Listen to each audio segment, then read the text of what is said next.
Good morning everyone, welcome back to my channel कुमानी mom. हो गया है एक नया दिन और हस्बैंड ऑफिस जा चुके हैं। आज मेरे बड़े वाली बेटी की छुट्टी है, उसकी वो महावीर जयंती की वजह से।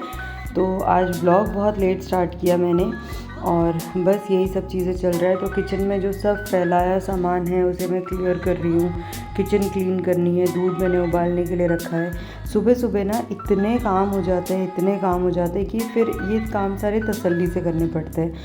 और ये साबूदाने के पापड़ जो मैंने बनाए थे वो भी बिल्कुल अच्छे से सूख चुके थे और ये किचन काउंटर पे फैले हुए थे।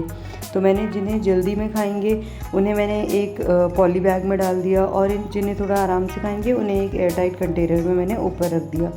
फिर आती है ये पूरा क्लटर संभालने की और ये किचन काउंटर टॉप साफ़ करने की बारी।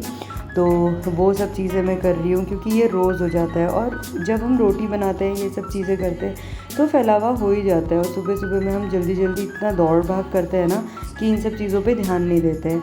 एनीवेज़ मैंने फिर ये सब साफ़ किया और उसके बाद एक होता है ना कि वो बोलते हैं कि गाड़ी कभी रुकती नहीं है, तो बस वही सेम रहता है। पीछे से बच्चों को थोड़ा सा कुछ काम वाम में लगा करके कि तुम लोग खाना खा लो, अपना पढ़ाई कर लो, खेल लो, तो वो ताकि बिज़ी हो जाएं और मैं अपना आराम से काम कर पाऊँ। इसीलिए मैं थोड़ा सा टाइम निकालती हूँ ये सब चीज़ें करने के लिए, क्योंकि क्या रहता है काम हो जाएंगे पर अभी जो है अभी बच्चे इम्पॉर्टेंट है। तो मैं काम को प्रायोरिटी नहीं देती हूँ फ़िलहाल, क्योंकि अभी बच्चे बहुत छोटे हैं।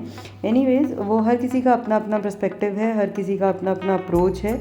बट बीइंग अ मदर, और पहले मैंने भी बहुत स्ट्रगल किया था बट अब थोड़ा टाइम हो चुका है। जैसे मेरी बड़ी बेटी अब 4 साल की हो जाएगी तो थोड़ा टाइम हो चुका है। अब मैंने इन सब सिचुएशन को कैसे हैंडल करना है, कैसे डील करना है, कौन सी चीज़ प्रायोरिटाइज़ करनी है, किस अकॉर्डिंग काम करना है, वो थोड़ा सा मैं सीख चुकी हूँ। मुझे ऐसा लगता है कि मैं सीख चुकी हूँ, बट सीखने के लिए तो पूरा टाइम बचा हुआ है, पूरी उम्र लग जाती है, सीखा नहीं जाता है। बट स्टिल या थोड़ी बहुत चीज़ें मैं करती हूँ। तो जब मैं सफाई कर रही थी तो ये 2 केले मुझे दिखे और आजकल थोड़े बच्चों को ज़ुकाम है तो केले यूज़ नहीं हो पा रहे थे, खा नहीं रहे थे वो लोग। तो मैंने कहा भैया अब इनका क्या करें, ये तो ओवर राइप्ड हो चुके हैं। तो फिर दिमाग में आया कि चलो भैया अब कुछ ना कुछ तो करना है, तो बस लग गए काम पे। गृहिणी है भैया, वेस्ट कैसे होने देंगे कुछ भी चीज़ें, वो भी केले। तो चलो अब फिर मैंने सोचा कि आज बनाती हूँ बनाना ब्रेड, और फर्स्ट टाइम ट्राई कर रही थी मैंने आज तक कभी ट्राई नहीं किया था। और ये जो मैं इसमें इस कंडिया में जो भी मेरा वेट वेस्ट होता है उसको रखती हूँ।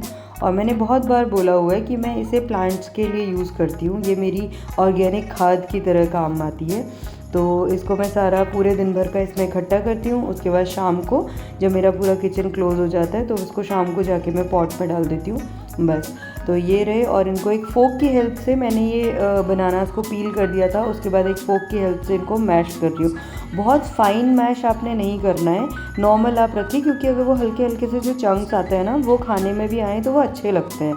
तो या मैंने भी इनको फाइन मैश नहीं किया, नॉर्मल मैश किया।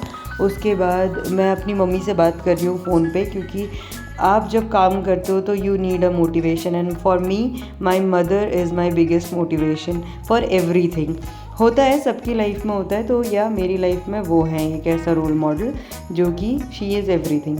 या एनीवेज, तो ये देखो एकदम मैंने फ़ाइन इसको वो कर दिया है। आप इसे ब्लेंडर में भी चला सकते हो, ग्राइंडर में भी चला सकते हो, बट मैंने इसको फोक से मैश किया है। अभी आपको 2 टेबलस्पून मेल्टेड बटर लेना है। तो मैंने बटर बाहर रख दिया था बट वो मेल्ट नहीं हुआ था, तो मैंने क्या किया, उसे दूध के बर्तन के ऊपर रख दिया, मतलब ढक्कन लगा के, दूध का बर्तन गर्म था तो उसके ऊपर रख दिया ताकि वो मेल्ट हो जाए। बटर को कभी भी आप डायरेक्टली मेल्ट नहीं करते हो। अगर मेरे पास दूध नहीं होता तो मैं एक भगोने में पानी गर्म करती और उसके ऊपर फिर वो बोल रख के उसको मेल्ट करती। तो yes, this is the right way to melt your butter.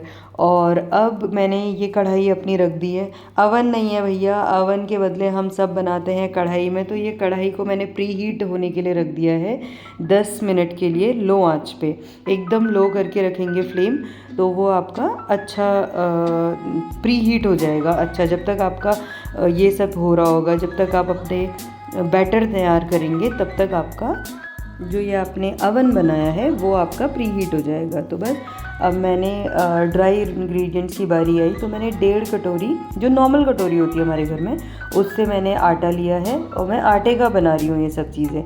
उसके बाद इसमें मैंने 2 चम्मच बेकिंग पाउडर डाला है और आधा चम्मच मैंने हाफ़ टेबल स्पून मैंने इसमें बेकिंग सोडा डाला है। और ये जो मेरा बनाना का पील था उसको मैंने वो हो चुका है एकदम से अपना, तो उसमें मैंने बटर डाल दिया था 2 टेबल स्पून। अब ये मैंने 1/4 कटोरी जो है मेरी, ये मैंने इसमें शुगर डाला है। मेरे पास खांड है, आपके पास अगर वो मोटी वाली रिफाइंड शुगर है आप उसको एक बारी ग्राइंडर में चला के उसको पाउडर्ड शुगर में कन्वर्ट कर सकते हो। अभी ये मैंने 1 कटोरी डाला है इसमें मिल्क और इसको अच्छे से मिला लेना है। बहुत ज़्यादा इंग्रेडिएंट नहीं लगते इसमें, बस इतने ही। और अब इसके बाद इसमें आटा और वो जो हमने जो छान लिया था अपना जो ड्राई इंग्रेडिएंट से, उनको हमने इसमें डाल के धीरे धीरे, और इसको आपने ऐसे गोल गोल करके बिल्कुल वैसे नहीं विस्क करना है, आप आपने इसको कट एंड फोल्ड मेथड जो होता है वो यूज़ करना है।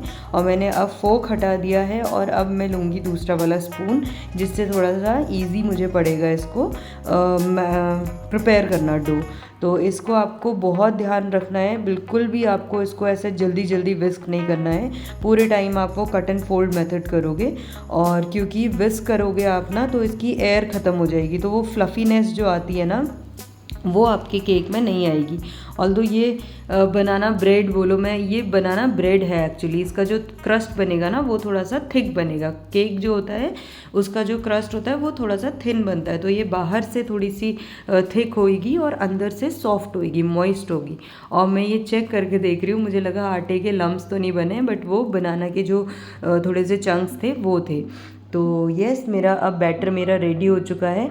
और यहाँ पे मैं भूल गई कि मुझे एक बोल को वो करके रखना है, ग्रीस करके रखना है, तो मुझे याद आया तो मैंने फटाफट उसे वॉश किया। और मेरे पास बेकिंग ट्रेज़ वगैरह नहीं है, तो जो मेरे पास घर पे अवेलेबल बर्तन हैं वो ही जो ये बर्तन मेरी कढ़ाई में फ़िट हो जाता है। मेन रीज़न इसका ये है कि ये बर्तन मेरी कढ़ाई में फ़िट हो जाता है, तो मैं इन्हीं को यूज़ करती हूँ। तो यस, अब इसको मैंने अच्छे से ड्राई कर लिया एक टिश्यू पेपर की हेल्प से। और इसमें हल्का सा रिफाइंड ऑयल, आप क्योंकि हमको न्यूट्रल ऑयल चाहिए, आप सरसों का तेल यूज़ नहीं करेंगे, घी यूज़ नहीं करेंगे, क्योंकि उनमें क्या है स्मेल स्ट्रॉन्ग है, तो आपके केक को थोड़ा सा मतलब आपको थोड़ा सा फॉरेन स्मेल आ सकती है। तो उस चीज़ को अवॉइड करने के लिए हम इसमें न्यूट्रल यूज़ करेंगे, न्यूट्रल ऑयल। तो मैंने इसमें यूज़ किया है रिफाइंड ऑयल। और ये मैदा मेरे पास पड़ा हुआ था, इसको अगर आपके पास बटर पेपर है, पार्चमेंट पेपर है, तो आप उसको ग्रीस करके लगाएंगे। अगर वो नहीं है तो आप ऐसे इसको आटे को स्प्रिंकल करेंगे, पूरे अच्छे से उसको कोट कर लेंगे अपने जो भी आपका बर्तन है उसको। और उसके बाद ये इसमें पोर करके आराम से बहुत अच्छे से पूरा बैटर इसको डैब करेंगे, ताकि जो भी एयर वगैरह है उसके अंदर से वो निकल जाए। और इसके बाद आप अपना बहुत केयरफुली इसको उठा के इसमें इसको प्लेस करके अपने कढ़ाई में, और ढक्कन बंद करके इसको मीडियम फ्लेम में आपने पकाना है 25 मिनट। फिर आपको चेक कर लो, या फिर नहीं भी चेक करोगे तो आपको उसकी फ्लेम को फिर लो करके उसको 35 to 45 मिनट्स तक आपको बेक करना है, क्योंकि बनाना है तो बहुत देर लगता है पकने में। ये देखो अंदर से चाकू गीली आ रही है, तो जब तक वो सूखी नहीं आएगी तब तक आपका केक पका नहीं है।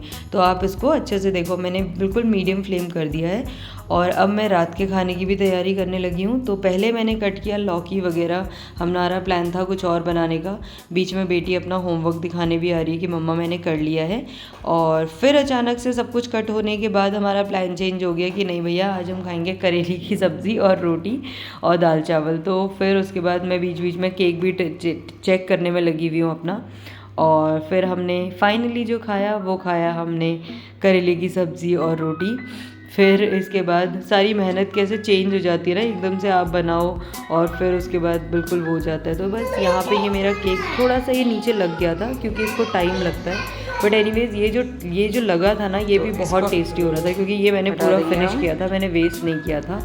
और ये cake, this cake was super delicious. मतलब ये ब्रेड है, देख रहे हो आप नीचे कितना थिक क्रस्ट है उसका, तो ये ब्रेड है but it was very delicious. अगर मैं आपको सजेस्ट करूँगी, इफ़ यू हैव राइप्ड बनाना, आप एक बारी डू कुक दिस, ठीक है, इसे बेक करो आप, ये बहुत बहुत ज़बरदस्त बनती है। तो यहाँ पे मैंने करेला चढ़ाया और बस इसी के साथ एक गृहिणी का दिन ख़त्म होता है। मिलेंगे कल। पसंद आया लाइक शेयर कमेंट और सब